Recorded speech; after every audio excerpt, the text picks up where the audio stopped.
Sekarang saya nak tunjuk bagaimana nak join grup WhatsApp Tok Ni Champion.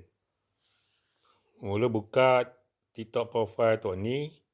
Ini TikTok profile Tok Ni. Kemudian pergi dekat bio ni, tekan kat situ. Kemudian sekali ni kita tekan dekat join group Secret Champion Tok Ni. Kemudian ada butang ketiga kat atas tu. Tu. Alamak, okey, butang tiga kat atas tu tekan. Kemudian open kat browser. Dah masuk. Kemudian type dah kat situ. Nak join.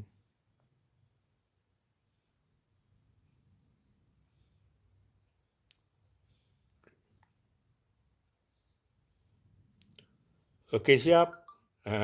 Dah telah berjaya masuk ke dalam grup champion Tok Ni.